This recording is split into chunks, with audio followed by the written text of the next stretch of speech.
So, kumusta sa inyo? Medyo matagal-tagal tayong walang upload. Matagal-tagal tayong hindi nakapag-video kasi medyo busy at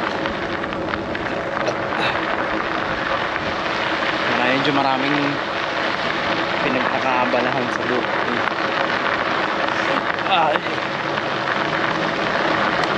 So, kumain muna kasi ako bago ako umalis. So,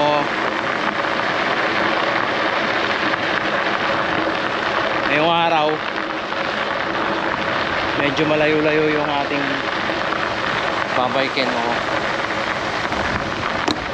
pabiyahihin. Buti natin yung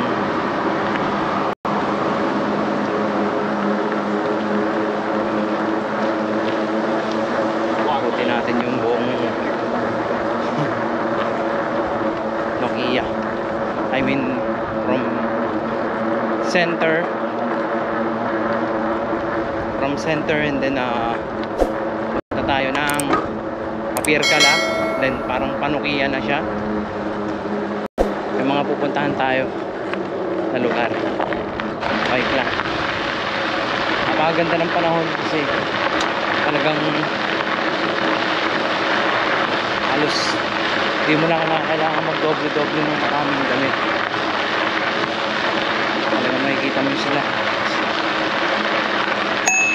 mga naka-t-shirt, short.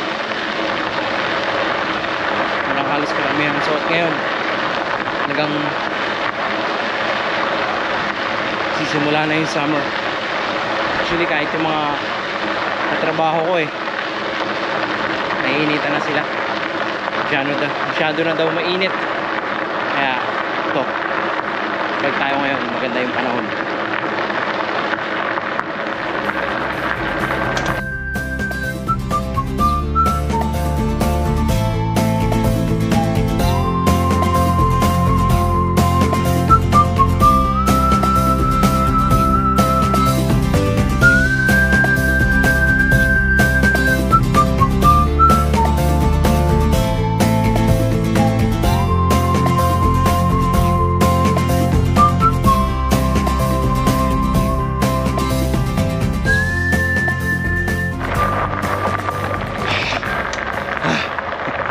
Medyo nakakalayo-layo na tayo ng kaunti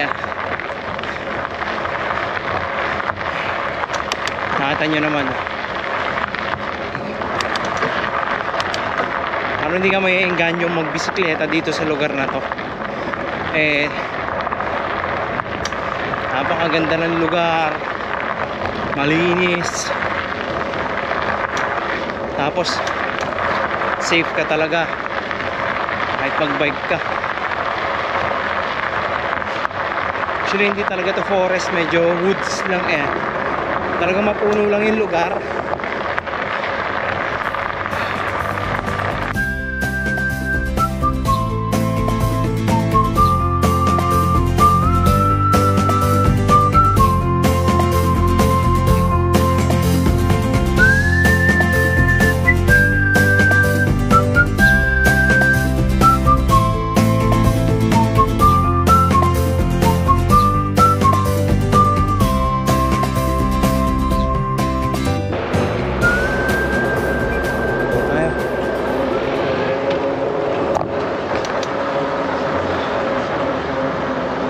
Bakit hindi ka matatakot na? Bakit ka matatakot na mag-bike dito sa lugar na to? Unang-una, merong sariling bike lane. Pangalawa, once na nasa intersection ka,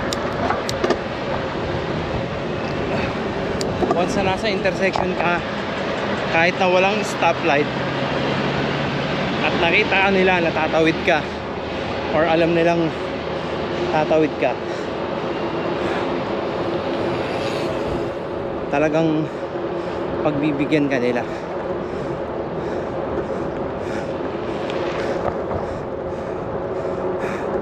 Actually yung pupuntahan natin, yung first stop natin, napuntahan ko na siya dati last year.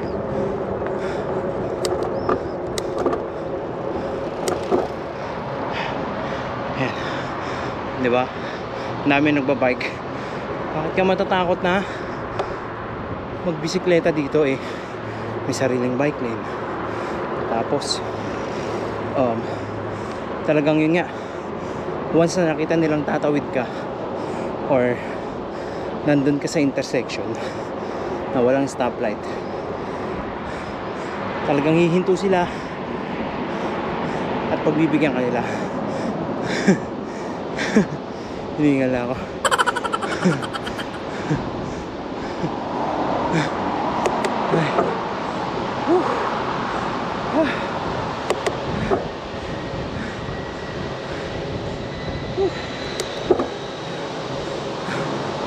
Yun, talagang pagbibigyan ka nilang tumawid.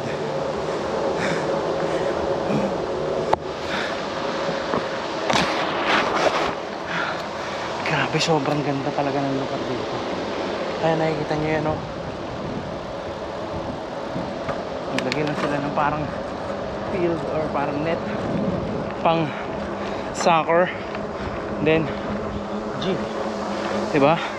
Sipa-sipa na sila ng bola. Pipigil sa kanila. Pero syempre, hindi ba iwasan may mga pasabayan.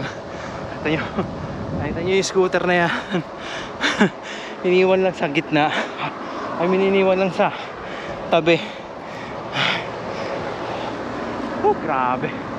Talaga solid. Oh, sa lahat ng mga tropa dyan na nakabike, especially dito sa Tampere, tara, bike tayo. Tara, sama-sama tayo magpakabudol. Partida. Yung bike natin, fat bike pa yung gamit natin. Kaya pedal lang tayo ng pedal kahit na nakakapagod. Hop, ayan, stoplight, prento tayo. Pagod eh. Wish it. Hinto pa ako. Magugod din pala agad.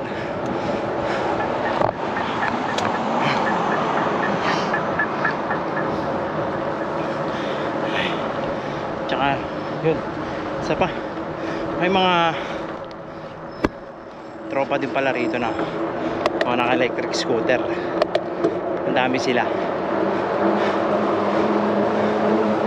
Minsan nag-ride sila, pero wala tayong pambili. Bike muna tayo.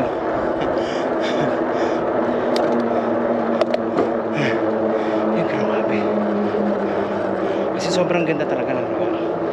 Pakita ko sa inyo. Wait, ahon lang tayong kaunti. Ahon lang tayo ng kaunti. Medyo paahon eh. Ay, sa may bench dun. Pakita ko sa inyo itong lugar na to, na kung yun, kung inabutan nyo yung mga cartoons noon, mga Sedi or Sara, mga ganon, pakita ko sa inyo yung scenery or yung lugar. Ayan.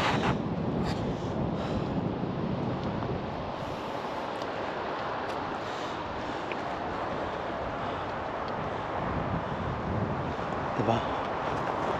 Grabe kaganda yan. Ano yung lugar? Kasi sobrang ganda ng lugar, diba? Yung pila-pila yung mga sasakyan, walang sumisingit. Sobrang ganda ng lugar. Yung ulap, sobrang ganda ng langit to. Grabe. Sobrang ganda talaga rito sa lugar na to. Medyo pahinga muna tayong kaunti. Stop lang tayo saglit, tapos hingal ako eh. Tapos yun, G ulit tayo.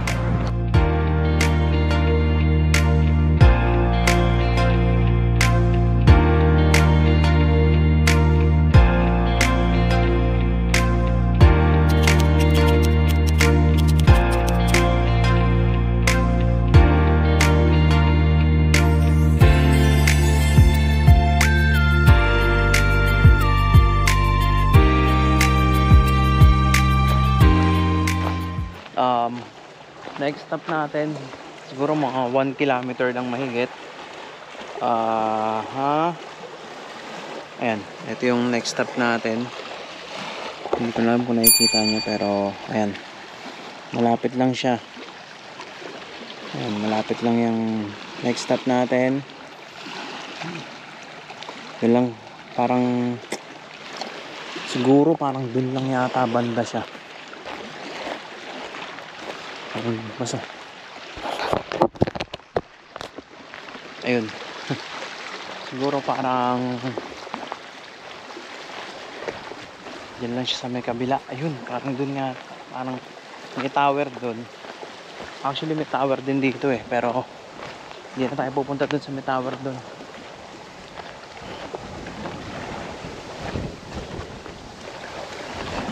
Saan na yung tower? Dulas. Madulas yun. Basta parang yun, dun banda. Parang dun banda yung tower. Yun. Hotel na yun. Pagka next week ligo tayo sa lake. Solo. Kahit solo. Sama natin. Hindi kaya sama natin si Mrs. Yung tubig hindi na siya ganong malamig.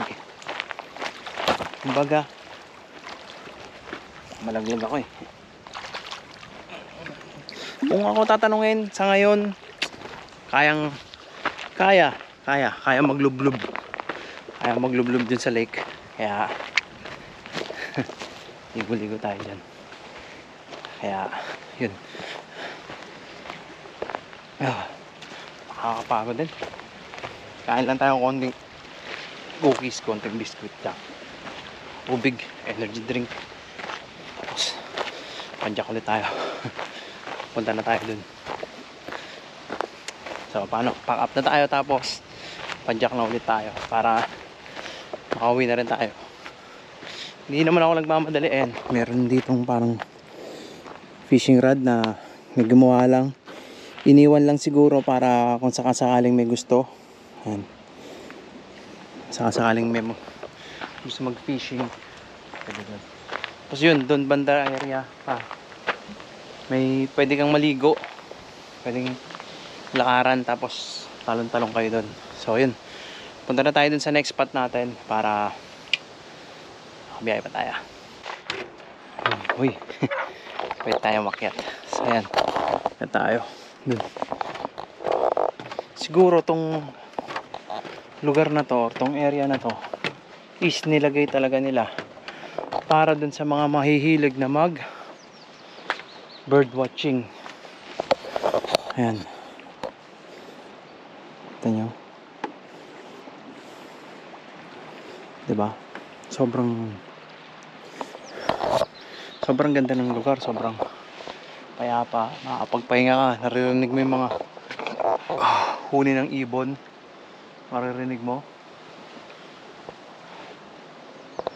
Tapos yan yung area na yan. Parang merong paradahan ng bangka. Merong lata. Kunin natin yung lata kasi sayang. Sayang yan. Kunin natin.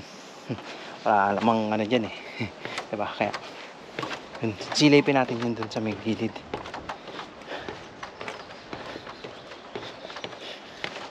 Siyempre isasarado natin. Ayan. Baka muna ito tayo din sa baba. Ayan, ito na may mga upuan pa na pwede ka pa rin magpahinga. Tapos dito sa area na to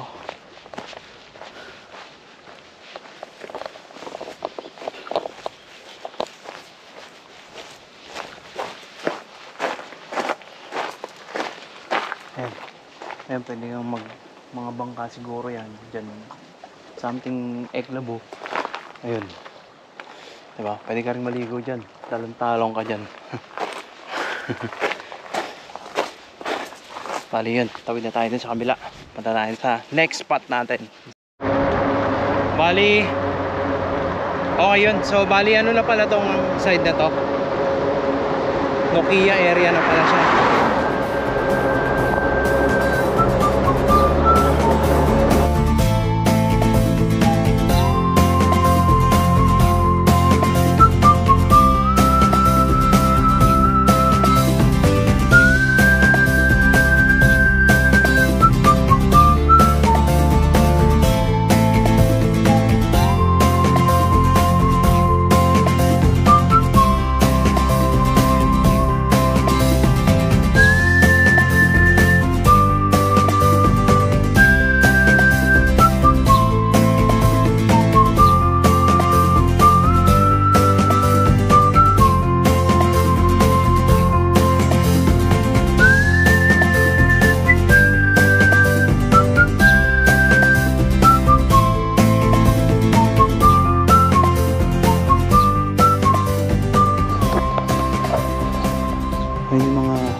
Goose, geese, something. Basta mga gansa. Yun.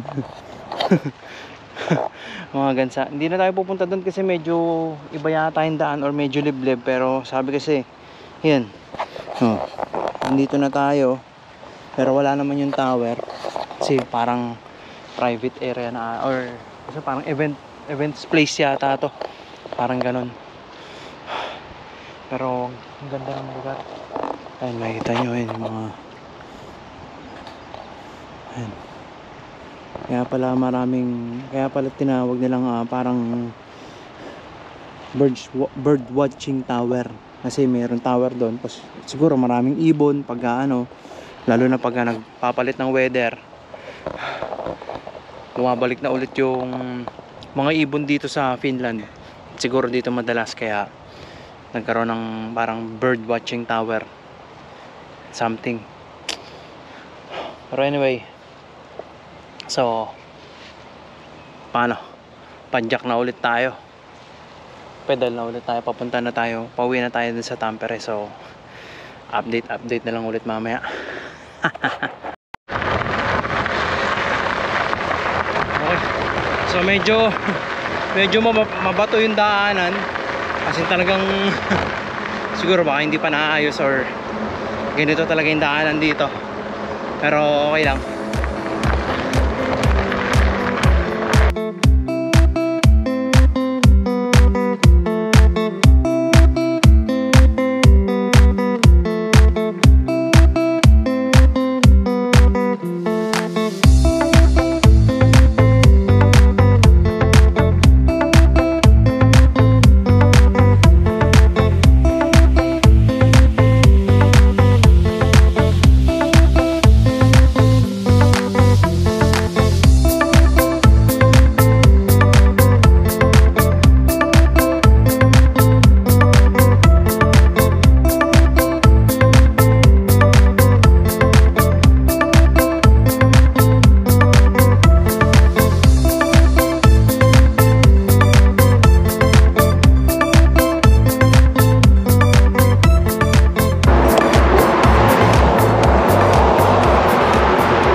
Tinitignan ako ng mga ibang nakakasalubong ko.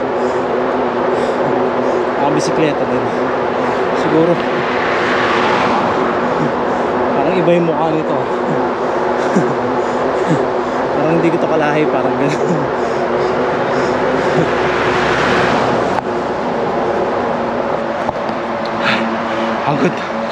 Pagod ako.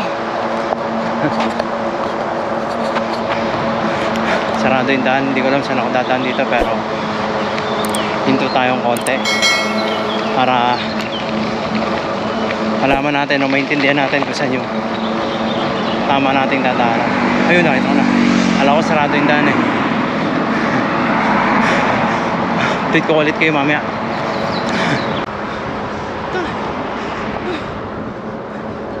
Layo pa natin.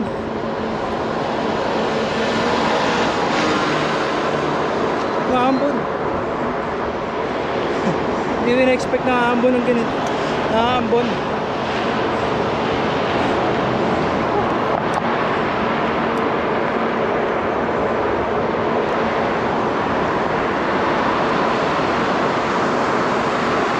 Naambon halos. 3 kilometro pa tayo. Pero okay lang. Malapit naman na tayo. Kaya paspasan na lang natin.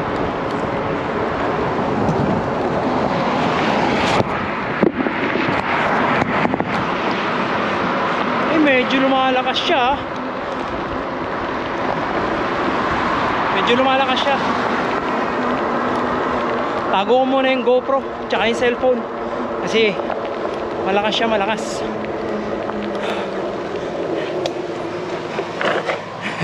Tago ko muna yung GoPro tsaka cellphone. Hindi ko na-expect na uulan ng ganito kaya pero anyway, tuloy lang tayo sa pagpadyak pa uwi. Malapit na rin naman na tayo tsaka medyo kabisado ko na yung lugar kaya babalik ako kayo mamaya. A few moments later. Okay, so nakawila ako ito. Ayan, basa yung damit ko. Basa na yung damit ko. Nandito na ako sa bahay. Kawin na ako. So, yun. Maraming salamat sa lahat ng mga bagong subscribers, sa lahat ng mga nanonood. Maraming salamat. At lagi yung tatandaan. Lagi nating pili maging masaya na walang tinatapakan tao. Tito Ditch TV out.